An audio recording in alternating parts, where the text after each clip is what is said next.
Sawadee Kap. Hello and welcome to Daily Wisdom, Walking the Path with the Buddha. Today is our Pali Canon and English study group where we study the words of the Buddha. We're in Volume 5, which is titled The First Stage of Enlightenment, Stream Enterer. We're going to be studying chapters 11 through chapters 20. This is a really important part of this book because here we're going to be discussing dependent origination. This is the ultimate truth of the Buddha's teachings. This is the kind of supreme teaching of the Buddha that explains everything from why we experience discontentedness in a very concise 12-step process, and it also explains why we experience rebirth. So today we're going to be diving in deep into that. If you've studied these chapters ahead of time, you might have actual questions for the class. If you haven't studied ahead of time, it's okay because we're going to be sharing these teachings in the class today. We'll actually be reading along in the book chapter by chapter. Then I will be teaching what the chapter is sharing, and then I'll open up for any questions for each one of these chapters. So if this is the first time you've ever joined us, you can start learning with us today, and then in the future you can be reading these chapters ahead of time prior to class. You would access these books by going to buddhadailywisdom.com/free Buddha books, or just go to buddhadailywisdom.com and click on the button for free books. From there, you'll see all the books listed that you can download for free in PDF format. You can then take that, go print it if you'd like, or you can order a nicely bound copy through Amazon, which is sharing books all throughout the world. You'll be able to Amazon or purchase through Amazon. So thank you all for joining today's class as we dive into learning the words of the Buddha. The way that we start this class is we start with a brief meditation just to prepare the mind for studying the words of the Buddha, because if you do meditation prior to study, it actually helps you to retain the teachings for a longer period of time, which means it helps you to actually apply the teachings in daily life. In this particular volume, Volume 5, it's really meaty and it provides a lot of really detailed teachings that are needed to be learned and reflected on and practiced in order to get to the first stage of enlightenment and ultimately to enlightenment itself. So this first stage of enlightenment is really preparing the mind to make its further progress towards enlightenment itself. So this is why this shows up as Volume 5, because there's there's a good amount of learning that needs to take place before we actually start diving into the teachings related to the first stage of enlightenment. So let's go ahead and start with our brief meditation just to prepare the mind, and then afterwards we'll move into studying the words of the Buddha in English. So in this meditation, I usually don't provide too much guidance because people here have already been meditating for a good amount of time. Typically, they've already developed their practice through the other programs and resources that I offer in order to develop your meditation practice. So if you'd like to just go ahead and get comfortable with the body and then just close the eyes and start breathing in through the nose and out through the nose. Just focus on the breath, breathing in through the nose and out through the nose. I'm going to do some chanting to ease us into meditation.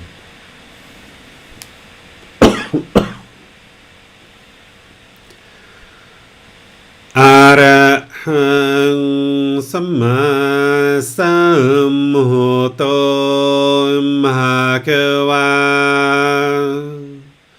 Bhutang Bhagavanang Abhivateyami Savakato Bhagavata Tammo Dhammang Namasami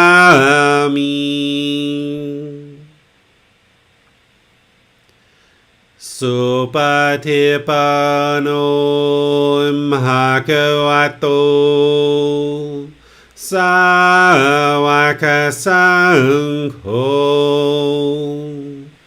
Sanghang Namami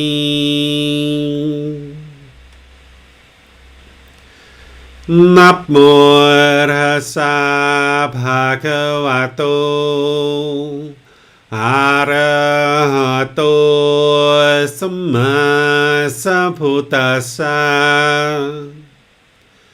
Namo tassa bhagavato arahato samma sambuddhassa.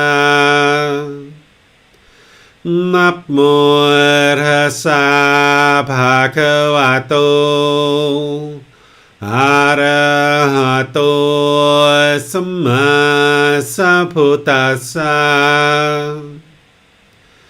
Iti piso bhagava arahang samma sambuddho. Vicacaranang sammuno sakato rokawito anutero purisa namasati satatawa manusanang Bhoto Bhagavati.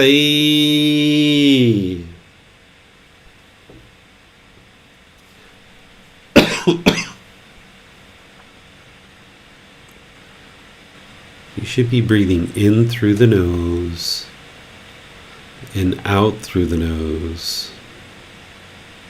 A nice, gradual, steady, consistent breath. Just a natural inhale through the nose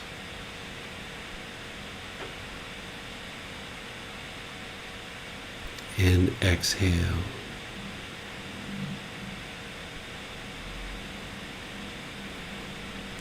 Focus the mind on the breath. Whenever the mind is not on the breath, when you observe that, cut it off, let it go, and come back to the breath. The present moment. I'm going to be quiet now and just let you do the work to focus on the breath and cut off and let go of any thoughts that arise.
อะระหังสัมมาสัมพุทโธภะคะวาพุทธังภะคะวันตังอะภิวาเทมิสวากขาโตภะคะวะตาธัมโมธัมมังนามัสสามิ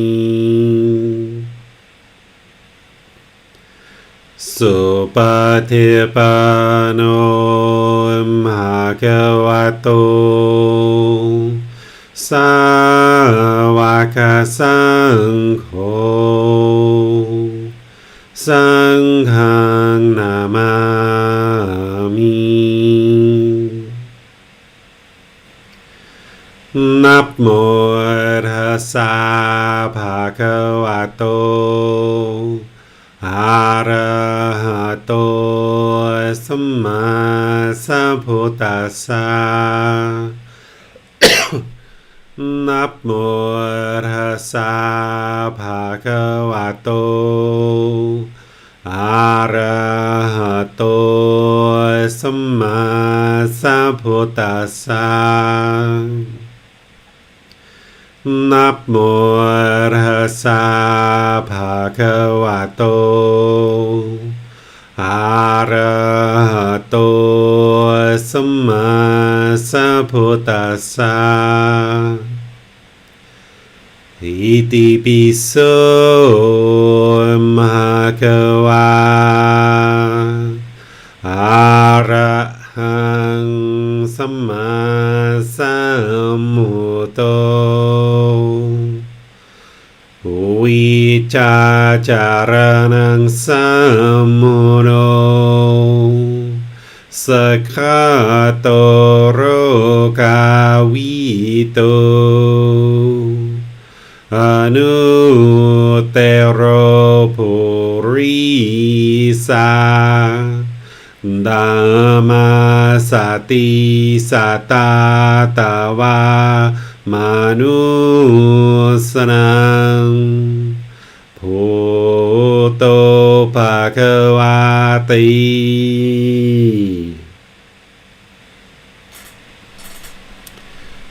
Okay. Welcome back from meditation. Welcome back from the new year. May you all have a very peaceful and loving, joyful new year as we enter into this new year of studying the Buddhist teachings, starting with the first stage of enlightenment, stream-enter, going from chapters 11 through chapters 20 in this volume 5 of the Words of the Buddha book series. The way that we do our class is we take each chapter one by one, and there's someone who reads the chapter, and then after the person's read the chapter, then I'll teach anything that I would like to teach beyond what I've already explained in the book, because in the book there's the words of the Buddha and then explanations below that. And then we'll open up to any questions that you guys might have, either from your previous study prior to coming to class, or through, if this is the first time that you are learning this, having joined us for the first time, then there may be questions that come up as a result of the reading, so then you can ask questions. And the way that you ask questions is through Facebook, YouTube, or Zoom. You put those into the comment section. Our moderators will see that.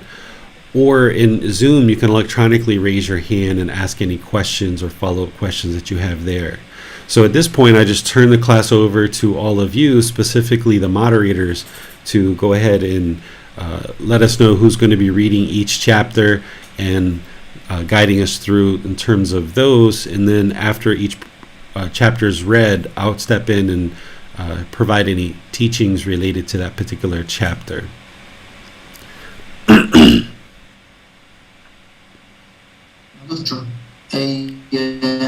Would you be kind to display the screen on Zoom? Yes. Thank you for the reminder. Yeah. Well. The complete destruction of three fetters. With the complete destruction of three fetters, he is 7 times at most attainer, who, after roaming and wandering on among heavenly beings and humans 7 times at most, makes an end of discontentedness. With the complete destruction of 3 fetters, he is a family-to-family attainer, who, after roaming and wandering on among wholesome families 2 or 3 times, makes an end of discontentedness. With the complete destruction of 3 fetters, he is a one-seed attainer, who, after being reborn once more in human existence, makes an end of discontentedness. All right. Thank you, Bassam.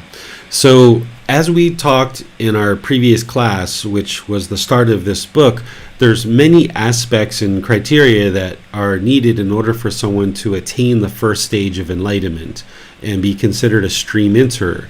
One of the primary aspects of attaining the first stage of enlightenment is to eliminate the first 3 fetters. These are out of the 10 fetters. These are personal existence view, doubt, and wrong grasp of behaviors and observances, which we talked a little bit about last week. And I mentioned that those are the primary criteria that determine if someone's moved into the first stage of enlightenment. But there's also other things that you're going to learn as part of this book that the Buddha explains that a stream enterer will understand and be practicing. Once someone attains the first stage of enlightenment for the very first time, they will not be reborn any more than 7 times. That's what this first paragraph is explaining, that 7 times at most attainers. So the first time someone attains that first stage of enlightenment, they will be reborn among heavenly beings and human beings no more than 7 times before they actually attain enlightenment. And then as they come back and make additional attempts to attain enlightenment, they can actually attain this other type of stream entry. The Buddha has different types of ways of describing stream entry. This second paragraph is talking about a family-to-family attainer. This is someone who has attained stream entry and then they come back no more than 2 or 3 times and they're reborn among the human realm and among influential families, wholesome families. And then this other type of stream enterer, again, someone who's eliminated the 3 fetters, but now they're only going to be reborn one more time and come back into the human realm and actually attain enlightenment at that point. So these are the different types of stream enterers along with the other types that the Buddha talks about as well. The main thing to understand here is that it takes 3 fetters, the first 3, to be eliminated in order to attain stream entry. And then once someone attains stream entry, they're going to be reborn no more than 7 times before they actually attain enlightenment. These other 2 classifications of stream entry, this is how the Buddha classified stream enterers, and he was able to determine these type of things for people. And he's also kind of helping you to understand what the progression of a stream enterer is. But for you to have to understand and even be able to delineate who's a family to family attainer or a one-seed attainer, this isn't something that you're going to understand how to actually determine, and there's no need for you to actually determine it. The most important thing is for you to get to the first stage of enlightenment so that then you can continue further in this life to actually attain enlightenment.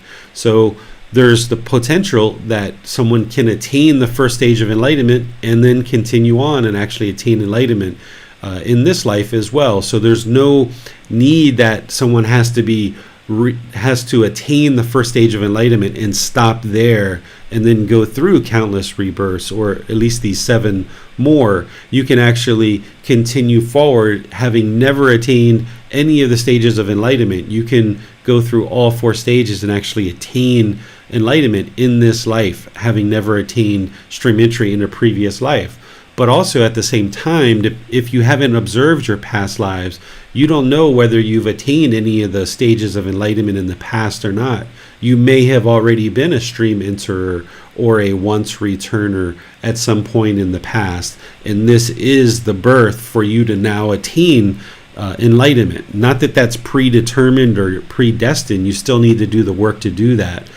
But here the Buddha is just really helping you to understand that you need to eliminate those first 3 fetters And once you do so, having been the very first time that you've ever attained stream entry, you will not be reborn any more than 7 times. So let me see what questions you guys have on this chapter. Let's go to Nick for Facebook question.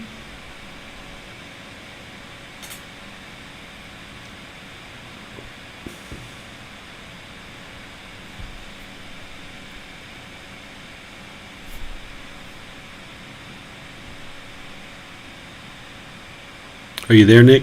Can you hear us? Yes, sir. Having a little impermanence there with the computer. Okay, I got you now. All right. Okay, there's a question from Amina on Facebook. If someone has been reborn, are they aware of this rebirth or not necessarily?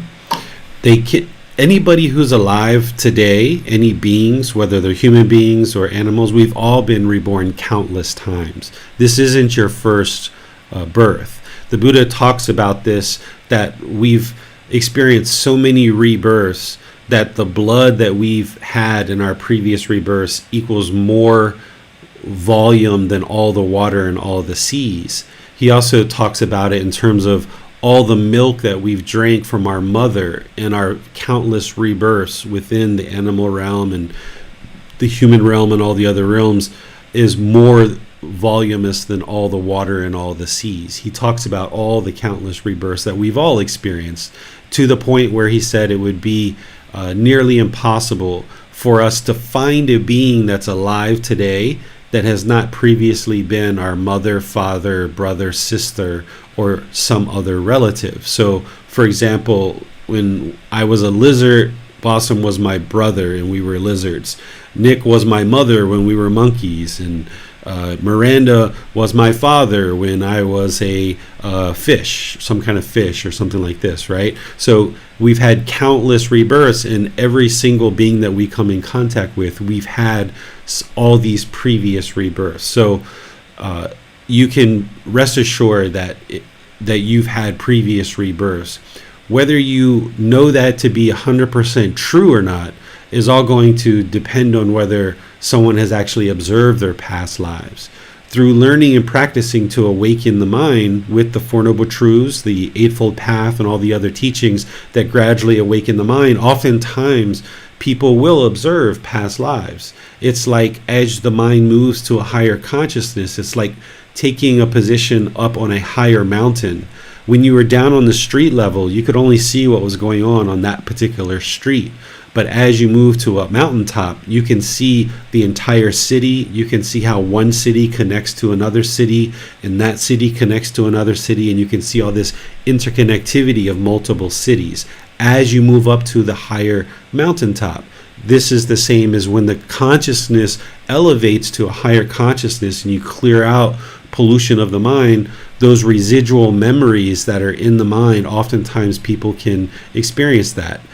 Not everyone who gets to enlightenment will experience that, but it is something that's possible. And that's when you'll know the 100% truth that you've existed in the past as previous beings. But prior to that, I always suggest people to kind of set that aside, this whole cycle of rebirth, even though the Buddha talks about it and teaches it, because it's part of the teachings and it's something that we need to understand. But it can oftentimes be distracting for people because they're working on learning all these other teachings, and all these other teachings can be independently verified in terms of how you're practicing and observing the condition of the mind improving. But you can't really confirm the cycle of rebirth unless you've actually observed past lives, or if you start understanding enough about the cycle of rebirth that you can observe the unenlightened mind and how we act very much like animals, and most of us are reborn out of the animal realm unless we've experienced one of these stages of enlightenment. And you can see these other aspects of this cycle just continuing to repeat, which I describe in volume 1 in chapter 20, or in chapter 20. I explain it there. I think it's in chapter 20, where I explain some of the aspects of how the human mind has evolved out of the animal realm and out of the animal consciousness. So it's not until we actually observe past lives that we have 100% truth of our past past existences. But you don't really necessarily need to know your past existences or what's going to happen in the future necessarily. All that a practitioner should really be focused on is right now, the present moment, and training the mind to move to enlightenment. And I've prefaced a lot of these books with information explaining how the Buddha never used the cycle of rebirth in order to guilt, shame, or fear anyone into learning and practicing his teachings. That's really important to remember and to understand, that as he talks about rebirth in the heavenly realm and human realm, or even as he talks about rebirth in the lower realms, he's just explaining the natural laws of existence and what is going to take place or what has taken place in the past, as a way of helping a practitioner fully understand the natural laws of existence. And there's times where he actually connects the teachings of what you're doing right now in the present moment to certain rebirths in the past, or to what rebirth in the future is going to look like. But he never does it in a way to guilt, shame, or fear anybody. So that's to help you understand the answer to your question there, Amina.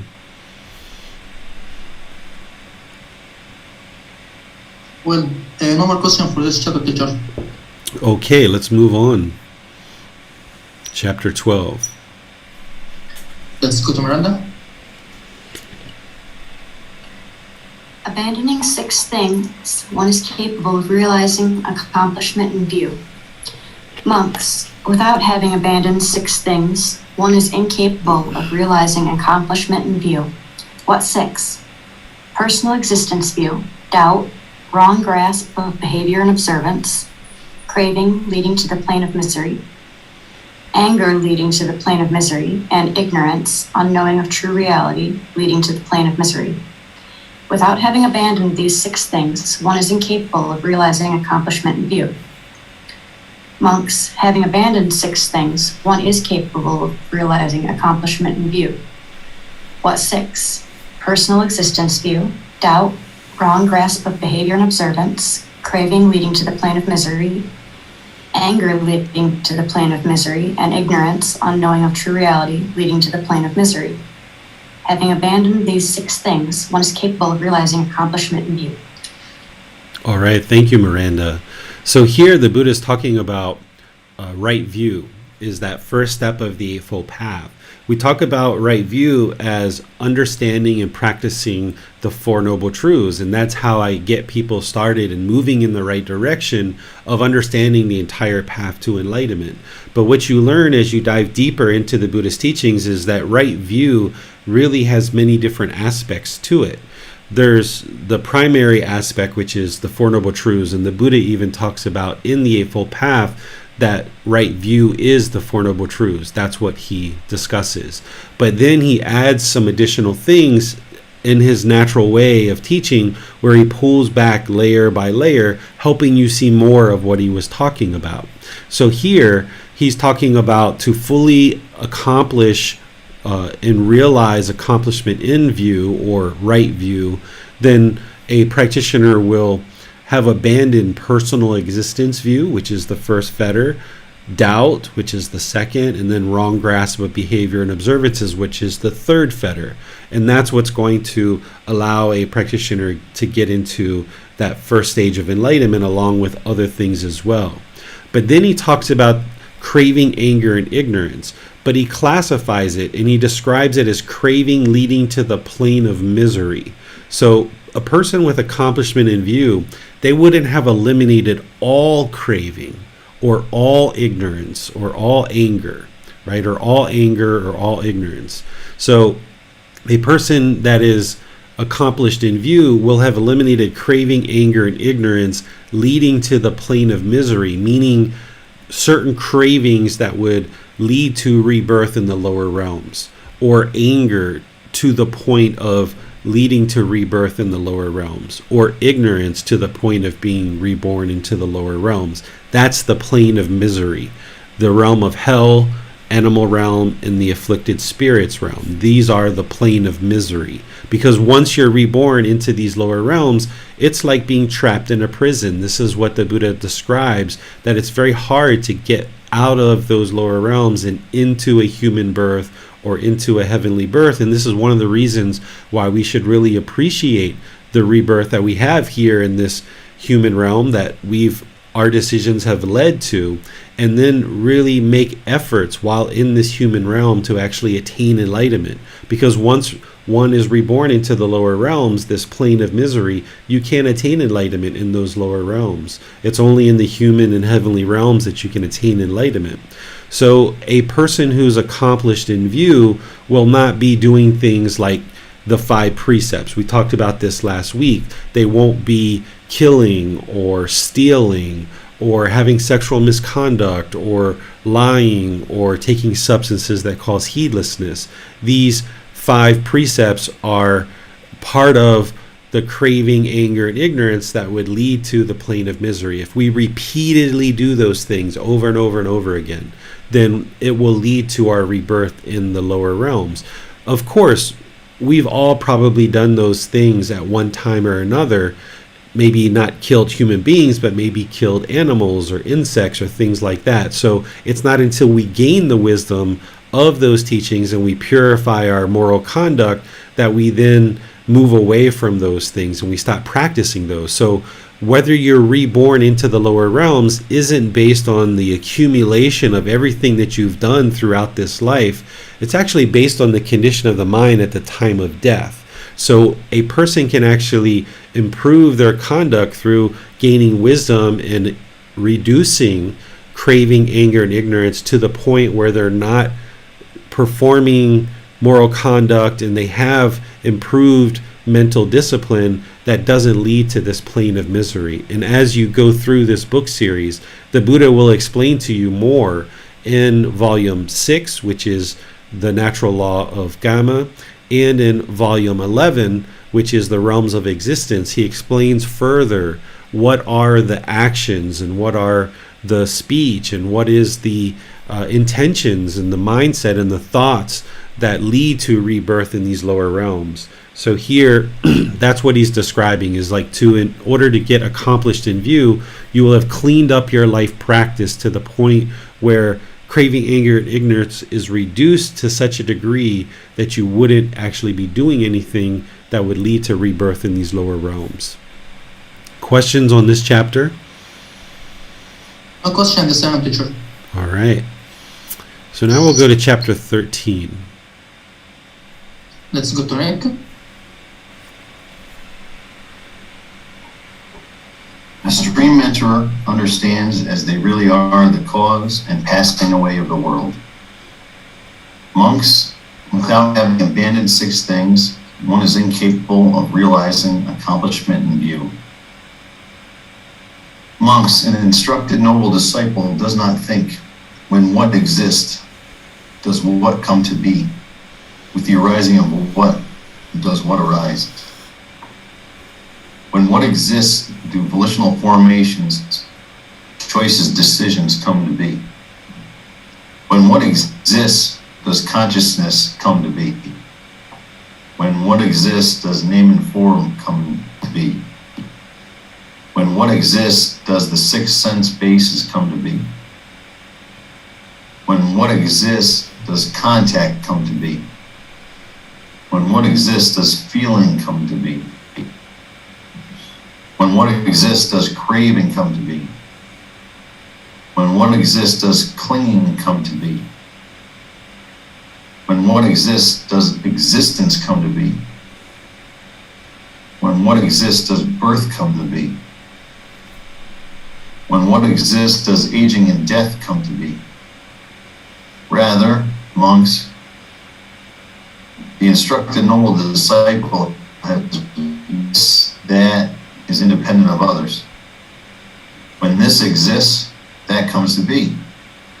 With the arising of this, that arises. When there is ignorance, volitional formations come to be. When there are volitional formations, consciousness comes to be. When there is consciousness, name and form comes to be. When there is name and form, the 6 senses bases come to be. When When there are the six sense bases, contact comes to be. When there is contact, feeling comes to be. When there is feeling, craving comes to be. When there is craving, clinging comes to be. When there is clinging, existence comes to be. When there is existence, birth comes to be. When there is birth, aging and death comes to be. He understands thus, in such a way is there a cause and effect in the world. Monks, an instructed noble disciple does not think, when what does not exist, does what not come to be. With the elimination of what is what eliminated. When what does not exist, do volitional formations not come to be. When what does not exist, does consciousness not come to be. When what does not exist, does name and form not come to be. When what does not exist, do the six sense bases not come to be. When what does not exist, does contact not come to be. When what does not exist, does feeling not come to be. When what does not exist, does craving not come to be. When what does not exist, does clinging not come to be. When what does not exist, does existence not come to be. When what does not exist, does birth not come to be. When what does not exist, does aging and death not come to be. Rather, monks, the instructed noble disciple has wisdom about this, that is independent of others. When this does not exist, that does not come to be. With the elimination of this, that is eliminated. When there is no ignorance, volitional formations do not come to be. When there are no volitional formations, consciousness does not come to be. When there is no consciousness, name and form does not come to be. When there is no name and form, the six sense bases do not come to be. When there are no six sense bases, contact does not come to be. When there is no contact, feeling does not come to be. When there is no feeling, craving does not come to be. When there is no craving, clinging does not come to be. When there is no clinging, existence does not come to be. When there is no existence, birth does not come to be. When there is no birth, aging and death does not come to be. He understands thus, in such a way the world is eliminated. Monks, when a noble disciple thus understands as they really are the cause and the passing away of the world, he is then called a noble disciple who is accomplished in view, who is accomplished in vision, who has arrived at these true teachings, who sees these true teachings, who possesses a trainee's wisdom, a trainee's true wisdom, who has entered the stream of the teachings, a noble one with penetrative wisdom, one who stands squarely before the door of the deathless enlightenment. All right, thank you, Nick. So this is the first kind of introduction to dependent origination in this particular series, because chapter 14 is where we actually go in detail into dependent origination, which I'm going to explain to you dependent origination a bit more when we get into the very next chapter. But let me just explain to you what the Buddha is communicating here. What he's saying is this instructed noble disciple. Remember, an instructed noble disciple is a person who's a very deep student studying very closely with the Buddha. He used this nobleism to kind of recast what it meant to be noble and what it, during his lifetime, people were led to believe that being noble was based on your birth, whether you were in a low family or a high family. But the Buddha recast that and said, no, it's more about your wisdom, your moral conduct, and your mental discipline. This is what determines whether you're noble or not. So you can be of a low family birth and actually be a noble person by having wisdom, moral conduct, and mental discipline that is of a wholesome nature. So the Buddha is saying an instructed noble disciple, so a student who's really close and deeply learning, does not think, when what exists, does what come to be? With the arising of what, does what arise? The reason why a student who is learning very closely doesn't think this is because they know the answer. They understand the answer. They know when what arises, does what come to be.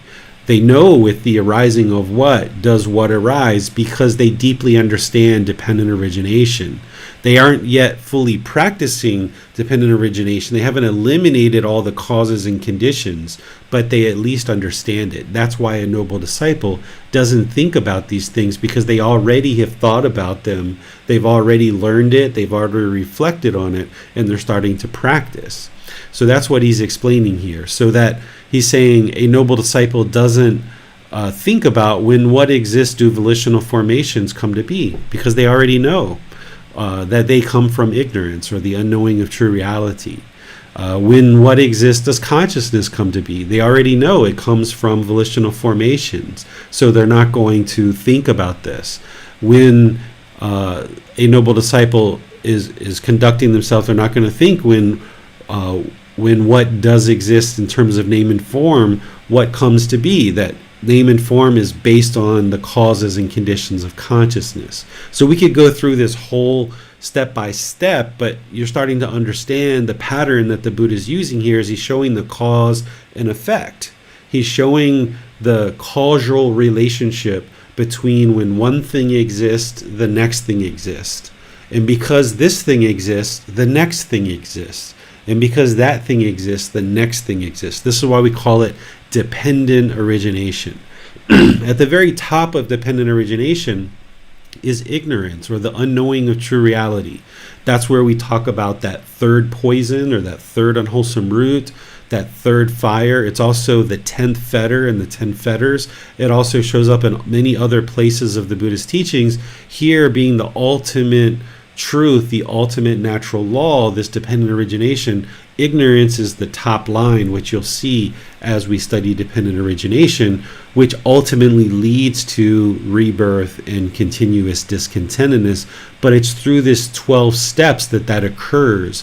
And the Buddha is explaining the cause and effect, the causal relationship between ignorance and all of these other things that arise that ultimately lead to birth, aging, and death, and discontentedness.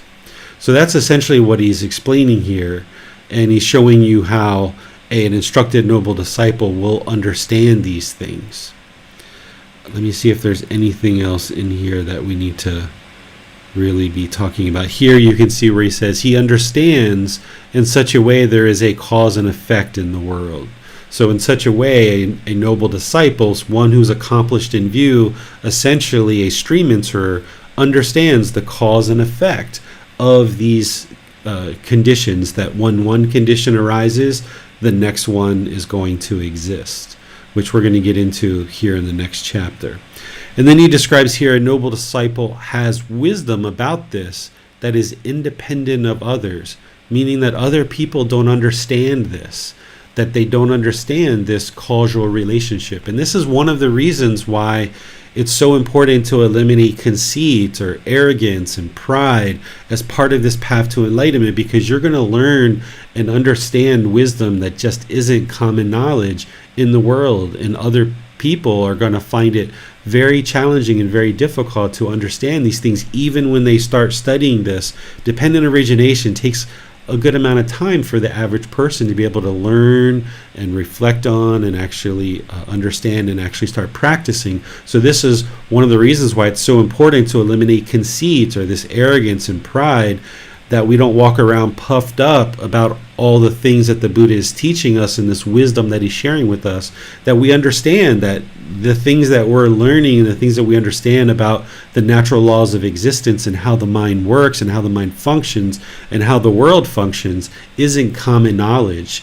The goal would be for it to become more and more common knowledge with more and more people in the world learning and understanding these teachings. But the Buddha is saying, this is wisdom that is independent of others. It's not something that the average person understands. Then he says here in this last paragraph, where he says that a student who studied very well understands the cause of all of these conditions and the passing away in the world, meaning how they fade away, how to eliminate them. Because in order to attain enlightenment, you need to unravel this whole dependent origination. Because at the top line of dependent origination explains what puts all of this into a process of this continuous cycle of rebirth and this continuous discontentedness. So in order to attain enlightenment, in order to eliminate discontentedness, in order to eliminate the cycle of rebirth, a practitioner needs to understand the cause of each one of these conditions and how to eliminate these from one's practice. And that's what the Buddha is explaining here. And he's saying, okay, once he's done that, once a person has done that, this noble disciple is one who is accomplished in view. That's fully accomplished in right view. And they've accomplished in vision. Vision is being able to see the path to enlightenment, being able to understand it. A stream enterer and one who's accomplished in view hasn't attained enlightenment yet, but they can see it more and more clearly through studying the teachings very deeply. That's what it means to be accomplished in vision, or being able to see clearly. So now in that first stage of enlightenment, you can start seeing the path more and more and more clearly, having studied and practiced to that point. This person has arrived at these true teachings. They haven't fully eradicated the 10 fetters, not fully enlightened, but they've kind of arrived. They've kind of shown up in this first stage of enlightenment. They see these true teachings, right? They can see this path very clearly. They possess a trainee's wisdom. Okay, now they're really ready to soak in and deeply train in this wisdom because they've now done all the preparation work in order to get to that first stage of enlightenment. And they possess a trainee's wisdom. They haven't yet attained the wisdom of an enlightened being, but in this first stage of enlightenment, they have true wisdom of someone who's truly ready to be trained, because they no longer have personal existence view. They no longer have doubt about the teachings. They know with 100% certainty these teachings have led to the improvements that they experienced in the jhanas, in the improvements in the mind that they are experiencing in the first stage of enlightenment. And now they've got that wisdom. They've eliminated wrong grasp of behavior and observances. So they've got that true wisdom now and ready to really make the rest of the way to enlightenment. The Buddha says this is someone who's entered the stream, right? This is why we call it a stream enterer, because they've entered the stream. The stream is the Eightfold Path. Once somebody fully learns it, reflects on it, and is practicing it, now they understand this stream really well, and they've fully entered the stream and really ready to make that continuous journey to enlightenment. And that's why they will do that within no more than 7 births. A noble one has this penetrative wisdom, right? So they've developed a deep amount of wisdom, but still a lot more work to do. One who stands squarely before the door to the deathless. The Buddha uses this word, the deathless, to describe someone who's no longer going to experience any rebirth.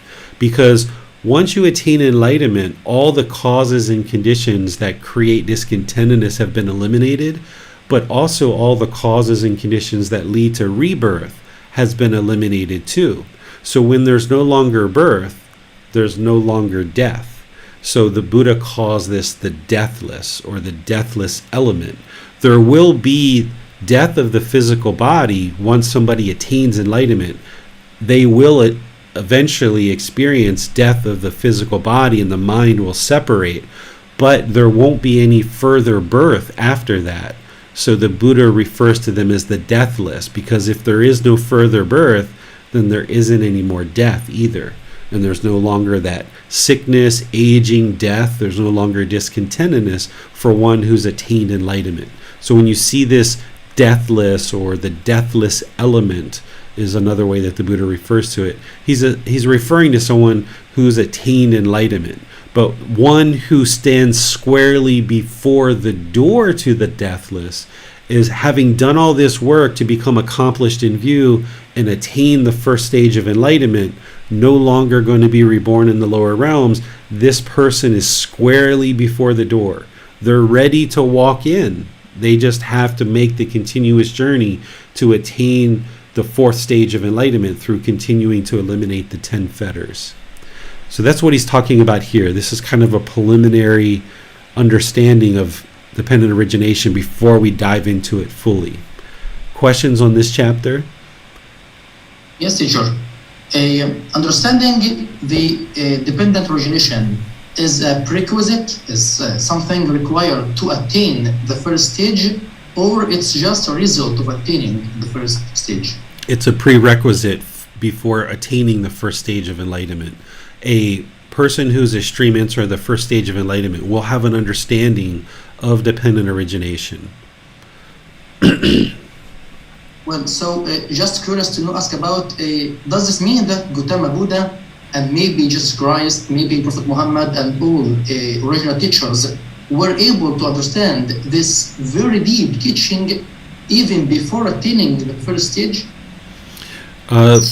If you're going to attain enlightenment in the Buddha's teachings and the way that he laid out the path, you will have, in order to get to the first stage of enlightenment, eliminated those 3 fetters, right? Those first 3. And remember last week, they will understand the 5 aggregates. They will understand the 6 sense bases. Here, he's also talking about understanding dependent origination. So these are some of the main criteria that you hear, and you'll hear some others in this book too. But in terms of what Jesus and Prophet Muhammad did, while their mind might have been awakened, it wasn't exactly through the teachings of the Buddha.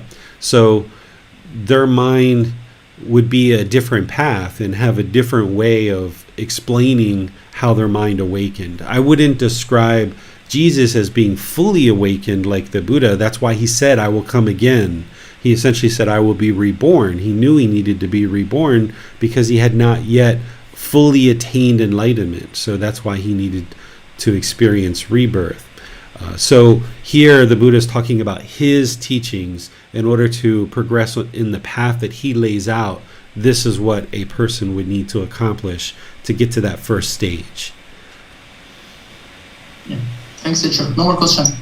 All right, so let's go to chapter 14. Did you have somebody to read chapter 14, Boston? Because I was thinking that it probably would be good for me to go through that. Maybe you actually had me listed for 14. Yeah, that will be generous for you, teacher, okay? Okay, who did you have somebody for 14? I was about to read it, but it's okay. Okay, so you're fine if I read it, right? Yeah, of course. Okay, so this goes through the detail of dependent origination as the law of nature.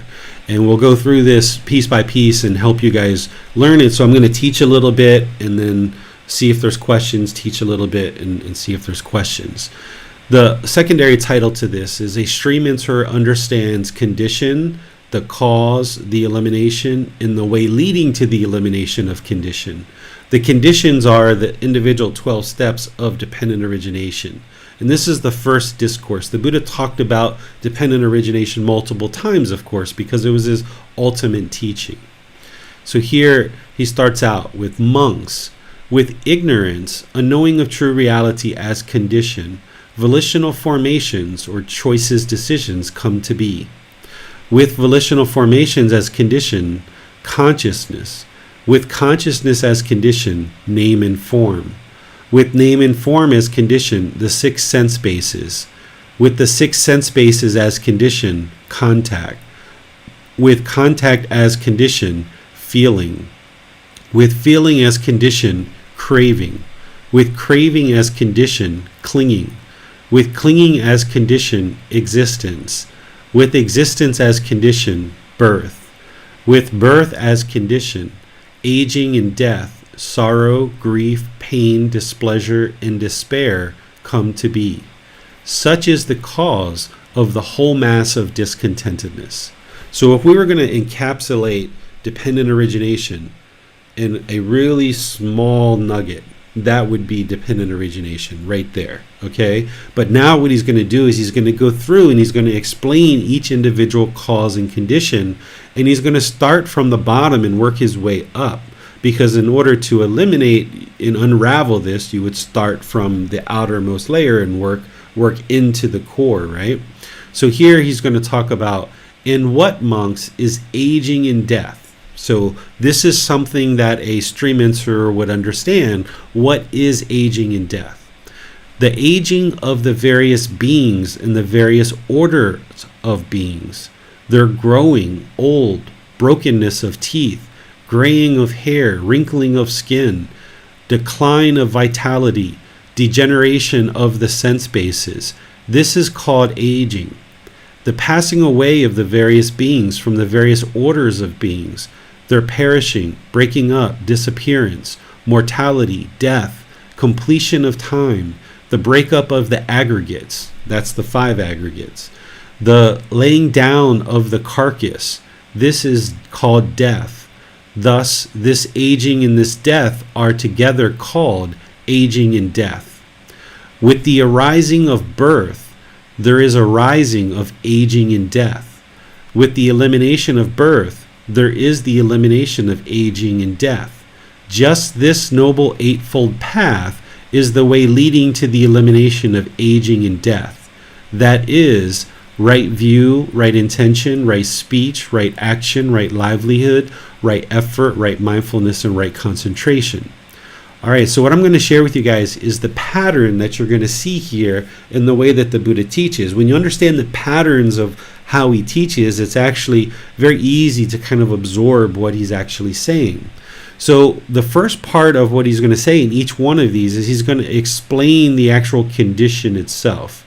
So here he's explaining in this first paragraph what is aging and death. He's explaining it as, this essentially this body starting to decay and losing vitality, and the death in terms of breaking up of the aggregates and laying down the carcass. So he's explaining what it is.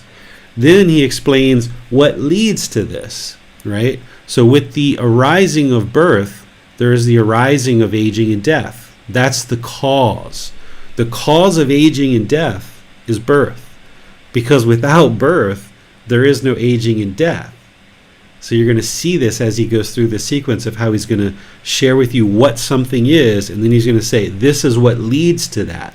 So if someone's experiencing aging and death, the reason why is because they were born. That's the only reason why we experience aging and death, is because we're born. If we're not born, we won't experience aging and death. So that's this next part that the Buddha says. This is the elimination. With the elimination of birth, there's elimination of aging and death. So he said what it is, he said what is the cause and condition that leads to aging and death, and then he says, okay, if you eliminate that cause, which is birth, then you eliminate aging and death. Well, what is the path leading to the elimination of aging and death?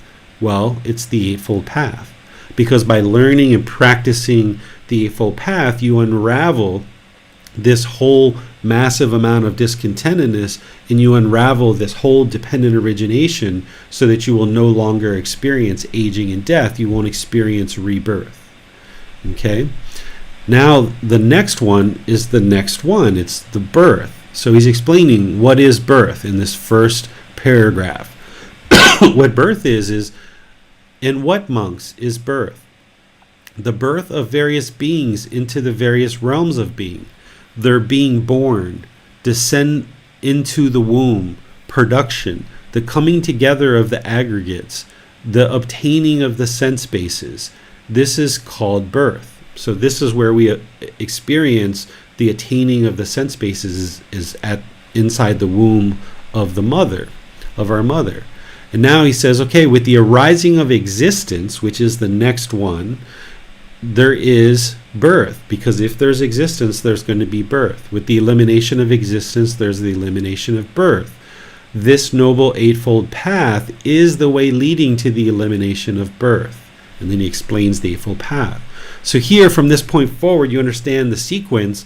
All I really need to read for you is the heading and kind of what that is. So in what, monks, is existence? There are these three kinds of existence. Sense sphere existence, which is the 6 sense bases. Form sphere existence, which is in the form realms of the animal realm and the human realm. Those are where we have physical form.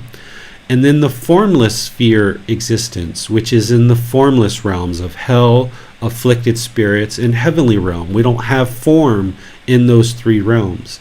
This is called existence. And then, of course, he's going to say, well, what creates existence, right?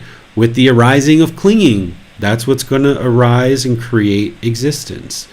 With the elimination of clinging, there's elimination of existence. So when we eliminate clinging, holding on to things, then we eliminate this existence in continuous rebirth. Well, what's the way to do that? The Eightfold Path, right? That's the answer. And what, monks, is clinging? There are these 4 kinds of clinging. Clinging to sensual pleasures, clinging to views, clinging to rules and vows, clinging to a notion of self. This is called clinging. So here, those central pleasures, those central desires, that's part of the 10 fetters. And you can focus on eliminating central desires through this 10 fetters, but it connects back. Everything the Buddha taught connects back to this dependent origination in one way or another. Here, clinging to central pleasures or central desires is what he's talking about here. Clinging to views. This is our opinions and views. In the unenlightened state, we have all kinds of beliefs, all kinds of opinions, all kinds of beliefs and views. If we cling to those opinions, beliefs, and views, then we're not going to be able to awaken the mind to this new wisdom and move beyond it if we're still holding on to those views. We need to be able to see the truth. And to be able to see the truth, we need to learn, reflect, and practice to see the truth. And that's how we let go of our previous beliefs, opinions, and views. And then we gain this new wisdom to awaken the mind and lead to the elimination of discontentedness. As long as we hold on to our opinions, views, and beliefs that we're in the unenlightened state, we're clinging and holding on to these beliefs, opinions, and views, how can we ever progress any further in order to eliminate discontentedness as long as we cling to those? So the Buddha is saying, okay, these are the clinging to views. Clinging to rules and vows.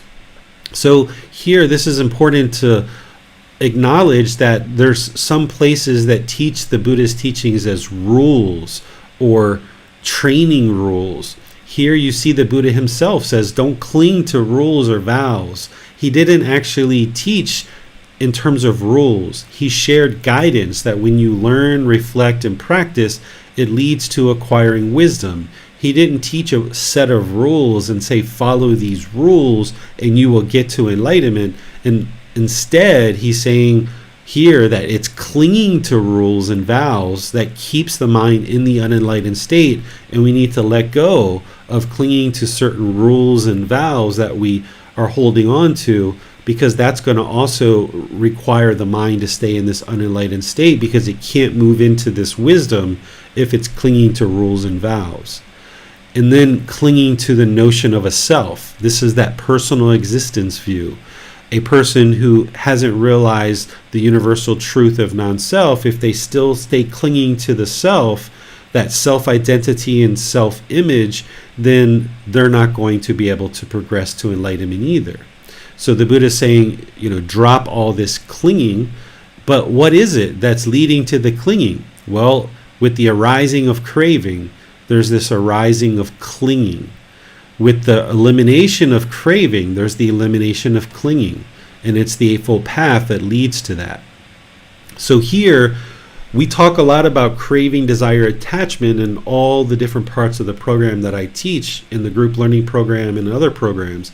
The Four Noble Truths penetrate right down into the core of dependent origination. Here, craving is pretty much right in the middle of dependent origination.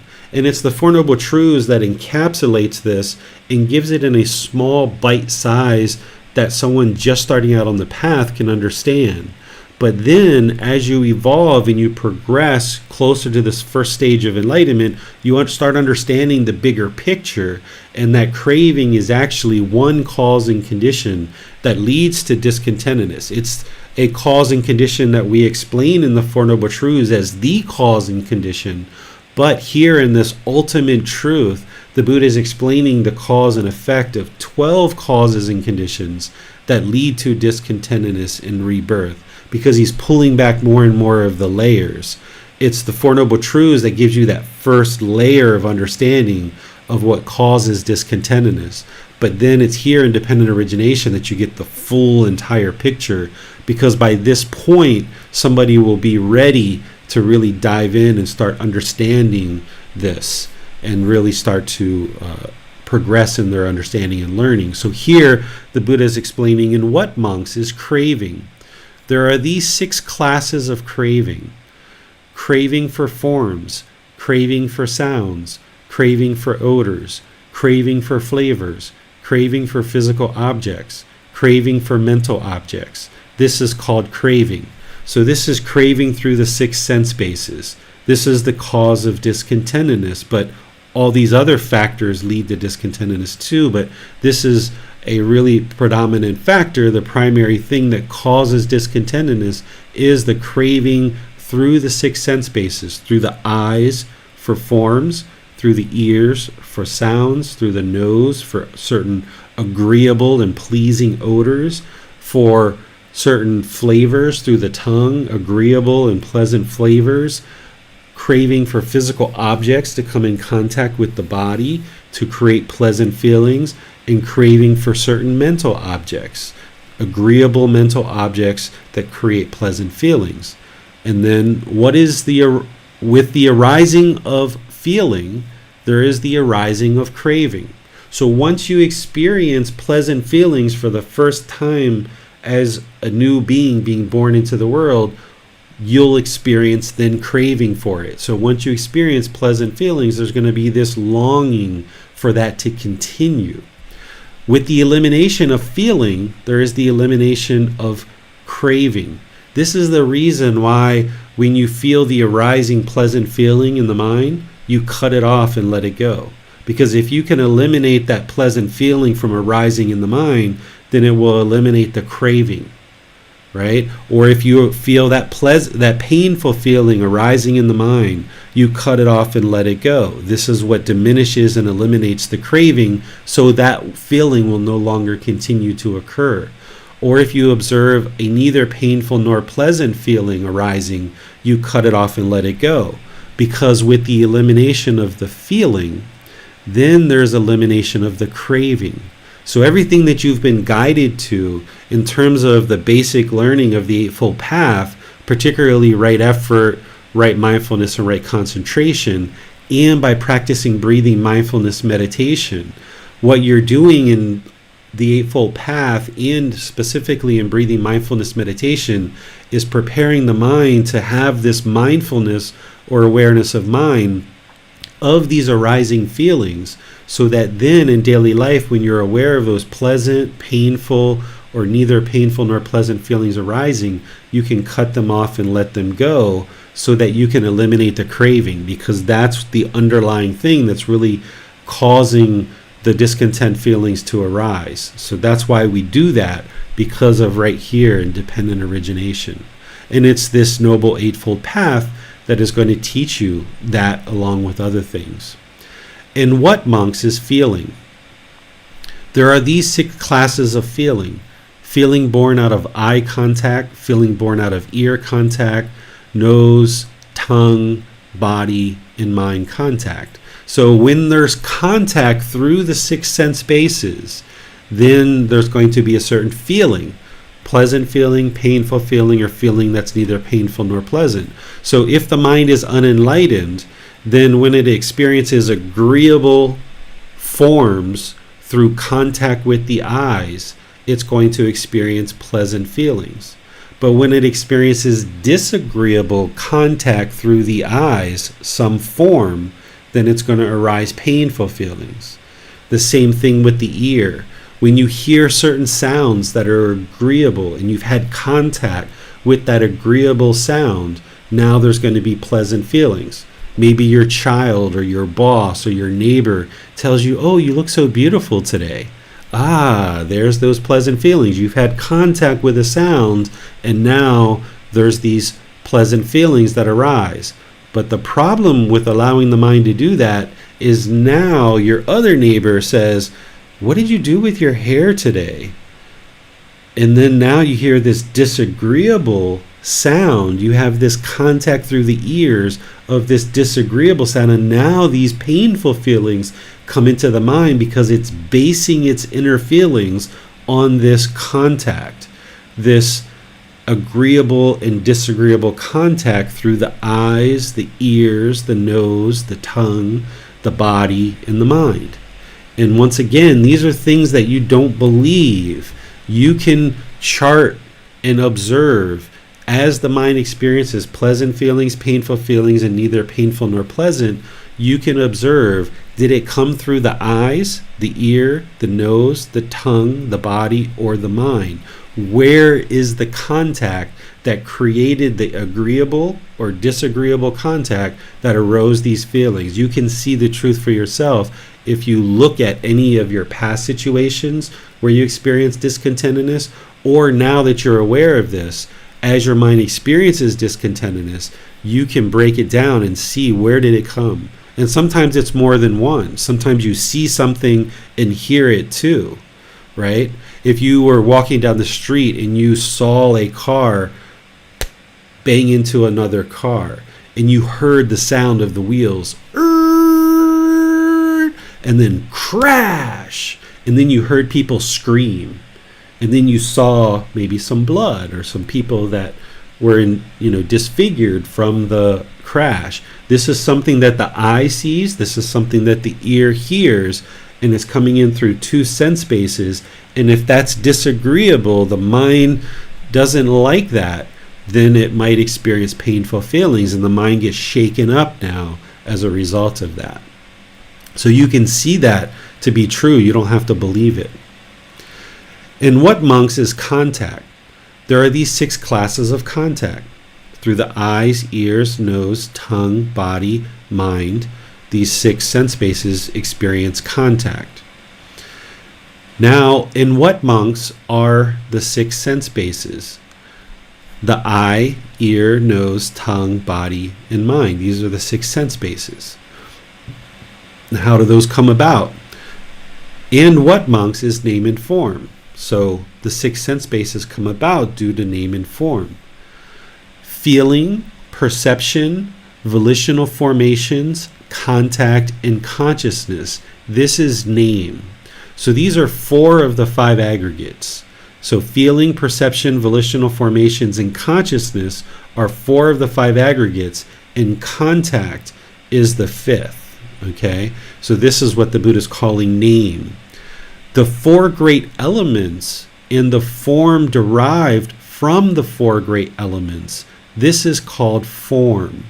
The 4 great elements are earth, fire, water, and wind. These 4 elements is how the Buddha used to describe the physical body, because they didn't understand atoms and DNA and all the other things that we describe the body through now.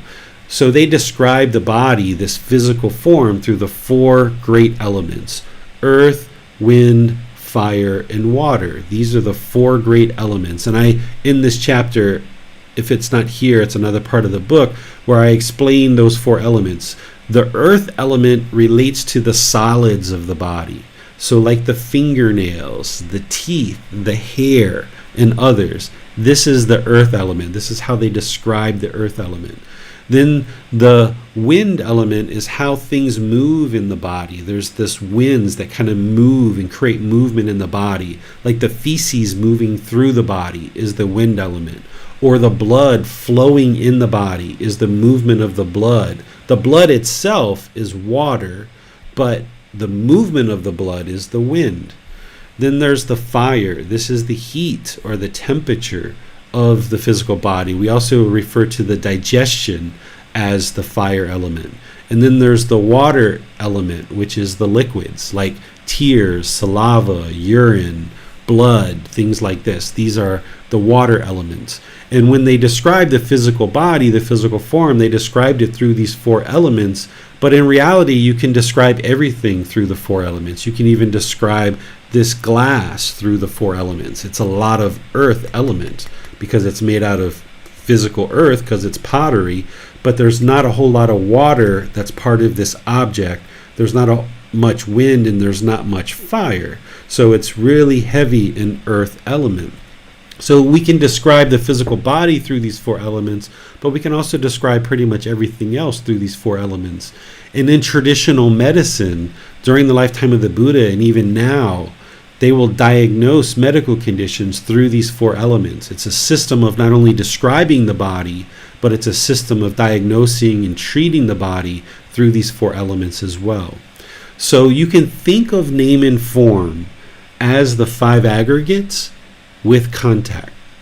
Or you can just think of it as the physical body if you like. That's kind of an easy way to think of it at first, is just think of name and form as the physical body, but know that it incorporates these other things as well, like feelings, perceptions, volitional formations, contact, consciousness in the physical form itself.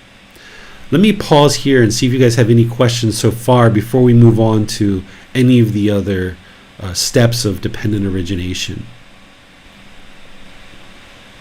Yes, teacher. Let's go to Nick for Facebook questions. Yes. Amina has a question. Is it possible to be unafraid of death, but be cautious in avoiding catching COVID? Can the two outlooks live side by side?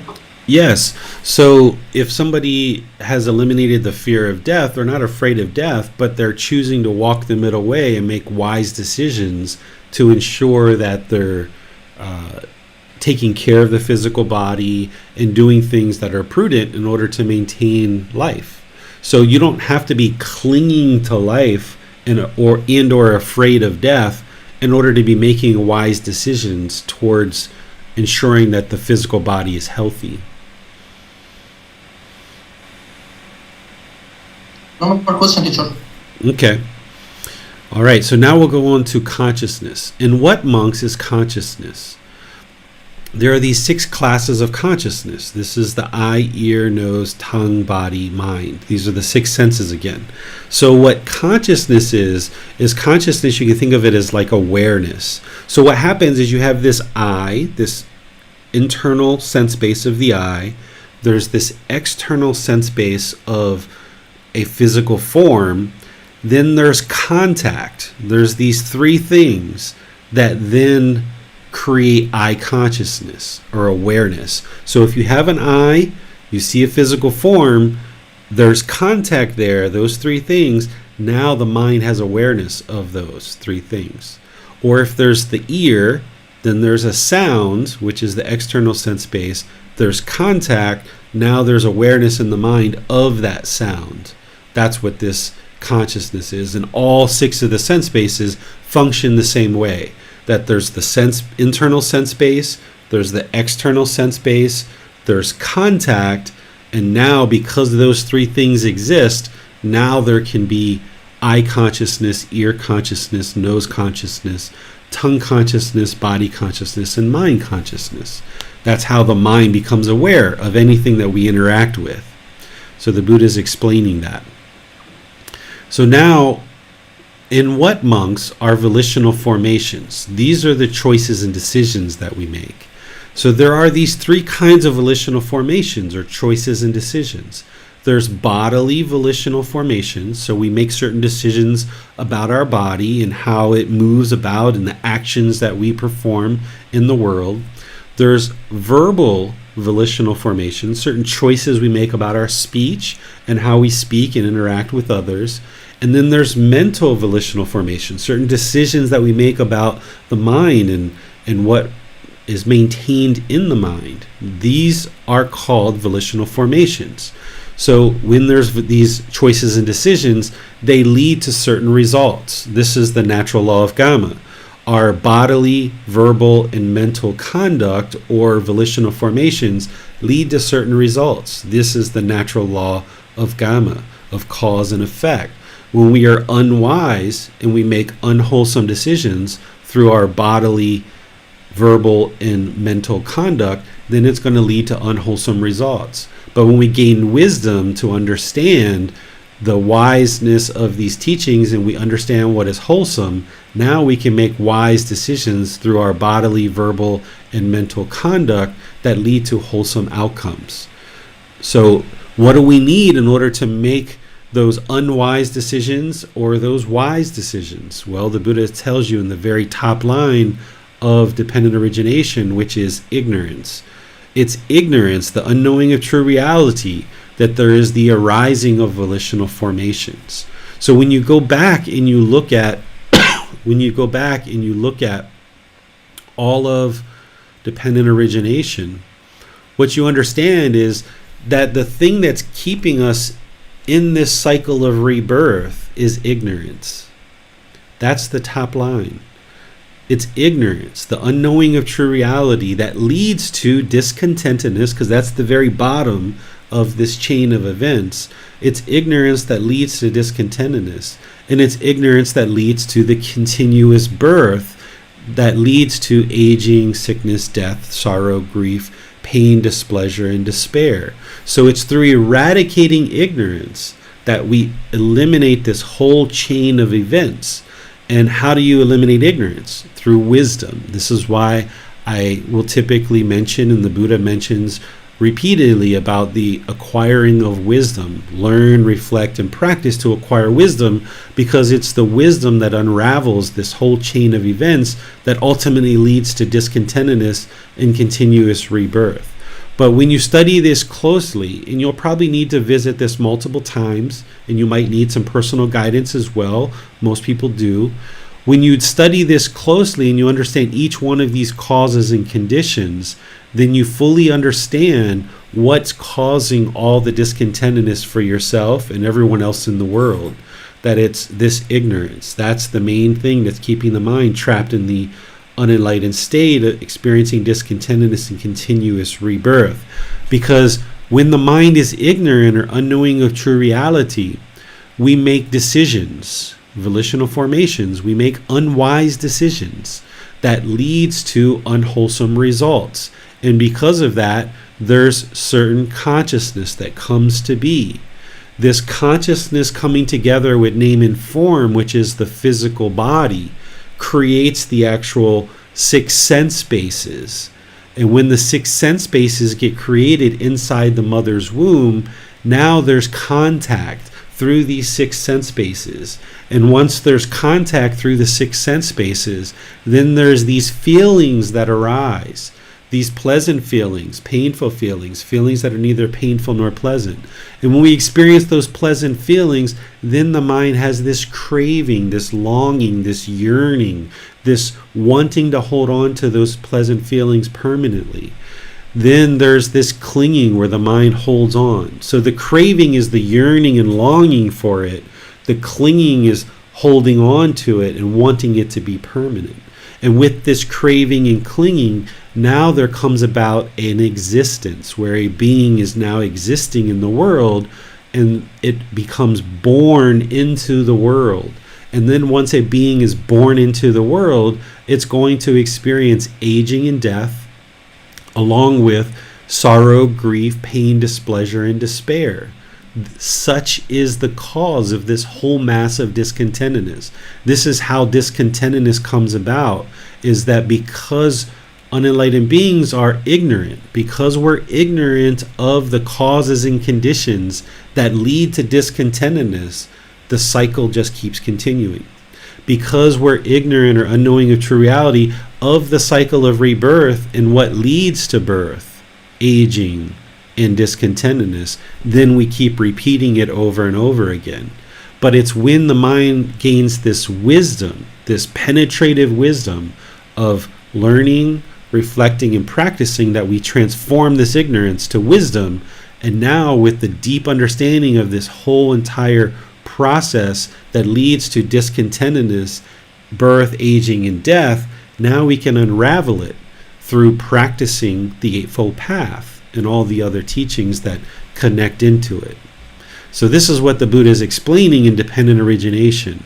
So hopefully this has helped you to gain a preliminary understanding, and now someone who's interested and feels they're ready to move towards the first stage of enlightenment would now deeply learn this and understand it, because then it sets you up for deeper understanding of what you're trying to accomplish on this path on a day-to-day basis. Is that you're working to eliminate ignorance, you're looking to improve your volitional formation so that you have wiser and wiser choices, that you're making wise choices that lead to wholesome outcomes, so that you don't continue experiencing this continuous rebirth, experiencing these consistent discontent feelings because of craving and clinging, which leads to existence, birth, aging, death, sorrow, and despair. So here you get the full picture, but it's those Four Noble Truths that really boil it down for you. Any questions on this as a whole? Yes, teacher. So knowing that all this mass of discontentedness being experienced through countless eons, all are because of unknowing of true reality. Is this the reason why ignorance is the 10th fetter and right view is the first aspect of the Eightfold Path? Yes, exactly. Because without right view, gaining the wisdom, you wouldn't be able to understand any of the rest of what the Buddha is teaching. And without eradicating ignorance, that 10th fetter, you'll never be able to make it to enlightenment, because you wouldn't know the causes and conditions that are keeping the mind in the unenlightened state. It's not until one gains the wisdom, intellectual learning, reflecting, and practicing. But it's not just the intellectual understanding of the teachings, it's the practical understanding. That's where you actually transform these conditions. So there's plenty of intellectual learning that needs to be done in order to train the mind to understand these teachings. But you're not really transforming the condition of the mind until you move those teachings that you've learned into practice. And that's where you learn something like the 5 factors of well-spoken speech. And now when you're able to consistently practice it on an ongoing, continuous basis, that's what transforms the mind. And then it gets easier and easier to practice those 5 factors because it's just so ingrained in the mind. And this is one of the volitional formations that you improve with now wise decision making that leads to wholesome outcomes. And then we could go through something like right action or right intention and all the others, that through learning the wisdom of these natural laws, you transform that ignorance, eradicate that fetter of ignorance, but not just through the intellectual learning, through the actual practice. That's what really trains the mind and transforms it to eradicate the ignorance.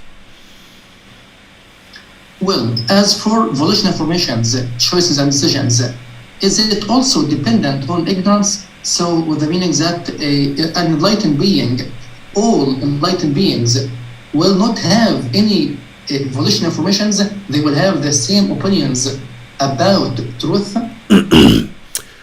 A enlightened being isn't going to have opinions. They're going to have the truth. They're going to have what the Buddha called as final knowledge. This is enlightenment. So they will have deeply penetrated into these teachings and practiced them so deeply, transforming the mind, no longer experiencing any discontentedness, that they're not having opinions. They understand the truth. And this is where you can have people that have never met each other before, if they've all studied in the Buddhist teachings like this, even though they've never met each other before, they can have essentially the exact same answer to a certain problem. So you could ask somebody that's enlightened, person A and person B, who have never met each other, and you say, what is the main cause and condition that keeps the mind in the unenlightened state? Enlightened being A is going to say ignorance. Enlightened being B is going to say ignorance. They're both going to know that because they will have transformed the mind, and that's one of those questions that they would both 100% know, just like the rest of these teachings. And an enlightened being, they're still going to have choices and decisions. But now, instead of that top line being ignorance, that top line is going to be wisdom. That top line will be wisdom, and now they will have volitional formations or choices and decisions that are based in wisdom. And that's what will unravel this whole entire process. So there will no longer be continuous ignorance that leads to unwholesome decisions, that leads to consciousness, name and form, six sense bases.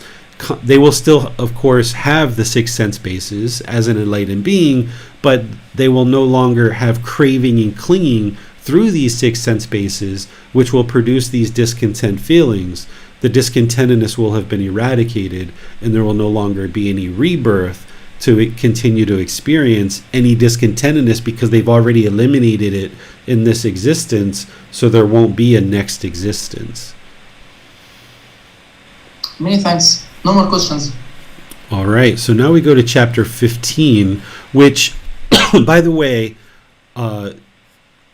backing up just to this chapter 14, if you haven't read this yet, be sure to read this, because I go through and share in detail an explanation that will help you to understand this dependent origination, and I provide this chart to help you understand it as well. And the rest of this series of chapters, what you're going to see here is it's all about dependent origination. There's some later, as we get closer to chapter 20, that aren't about dependent origination. But here, the Buddha is just further explaining the aspects of dependent origination that a practitioner will need to understand in order to move into that first stage of enlightenment. Again, they will not have eradicated ignorance yet, a person in the first stage of enlightenment, but they will understand dependent origination and what leads to discontentedness. So here, I'm not sure that we necessarily need to read through each one of these subsequent chapters, but more or less kind of focus on what the Buddha is actually sharing here. For example, in chapter 15, what he's sharing here is he's saying, herein, monks, a monk understands aging and death, its cause, its elimination, and the way leading to the elimination. Here he's just pointing back to dependent origination and saying a person should understand what is birth, what is its cause, what is the elimination, and what is the way leading to the elimination. Well, he just gave you that in dependent origination itself. So I don't know that we have to read that part.